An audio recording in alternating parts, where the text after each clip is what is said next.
Magandang araw po sa inyong lahat mga ka-journals. Ngayong araw po ay pinagdiriwang ko po ang aking ika-12 taon sa loob po ng iglesia. Salamat po sa Diyos at ngayon po pupunta po ako sa Apalit, Pampanga. At ito po ngayon guys, nasa biyahe na po ako at malapit na po sa loob.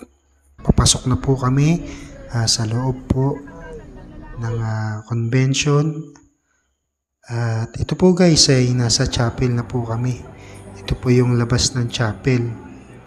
At papasok na rin po ako guys. At dito po ay naghahantay po ako ng seat number bago po pumasok sa loob.